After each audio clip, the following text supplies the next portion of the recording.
OUFC United TV with David Brown on the back of a 1-1 home draw with Belper Town. Your thoughts? Delighted with the lads. We got labelled a few things during the game, and I take that every week. Certain people were rattled, and that, to me, when you got a team who are going for promotion rattled, that tells me you're doing something right. First half, I think the conditions played a part of the game, and first half it was important to get that first goal, which we did, and we probably should have got a second before they equalised.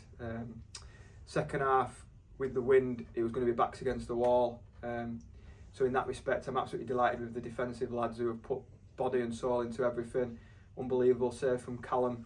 So second half was difficult to really get up and get out of the pitch. So that was probably when we made the substitution. People were thinking, what's he doing? But we just felt another body in the midfield, stopped them playing, which forced them to go a little bit longer. And I'll back our lads at the back all day long to win their headers.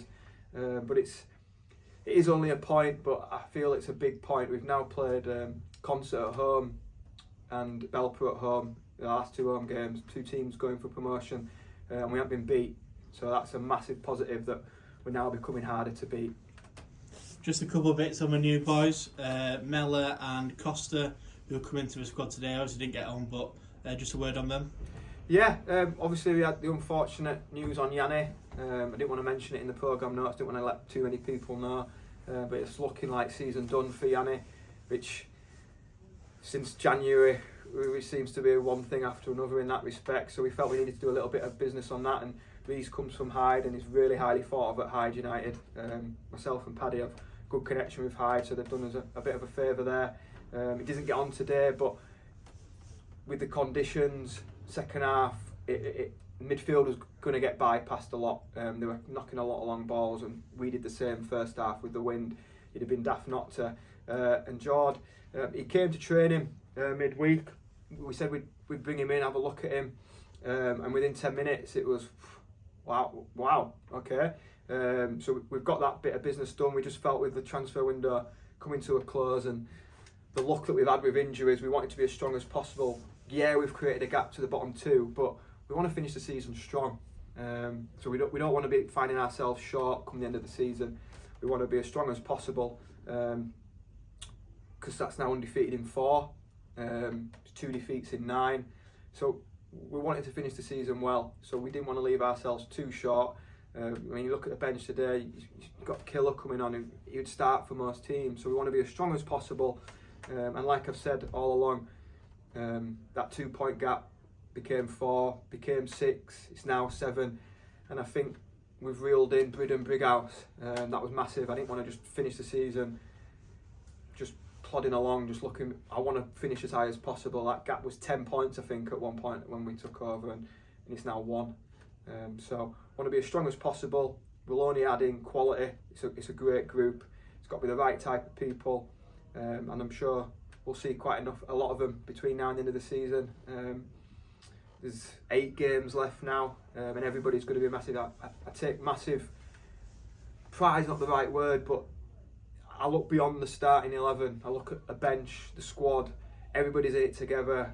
We've just drawn with Belper 1-1, and the lads, Killer, senior player, Rafa, Jord, Stafford, all of them, they're out on the pitch running. We're in March. They're still doing the right thing. So I want to be as strong as possible, finish the season as strong as possible, and we'll see what happens between now and 28th of March to see if there's anything else. But I'm really happy with what we've got. Just one final bit on Callum Hiddleston. News this week that he signed a contract. I think proved him a pudding today. What a save on the dying moments there from Callum with his feet. Fantastic. I mean, he's come in, and the group that we've got will reward good performances. Yeah, we might not have the money of the teams near the top of the league and the Belpers and Stocktons, Hebburns, but if you're doing well, we'll back you and we'll reward you. And since he's come in, he's a young lad, 19. He's just gone from strength to strength to strength, and it is going to have a fantastic career. And I'm just really pleased that we can be part of that. It was imperative that we didn't lose him between now and the end of the season. I knew full well the club circulating, sniffing around, And I think for any young lad, it's really important to play as much football as you can, because you're not in a shop window if you're sat not playing. There's a lot of players that jump at the first opportunity that they can get. Callum's come in, he's made himself number one, and he's ensured that he plays when fit. So it was a no-brainer to reward Callum's fine performances, and it shows a maturity in himself as well. That he's signed a new contract, he's had all the pictures done this afternoon, and he's still gone out and done what he's done this day. He's not gone, right, I'm comfortable now. He's still gone out and put in a match-winning, well, not match-winning, but a game-saving save and a man-of-match performance. So it just speaks volumes about him.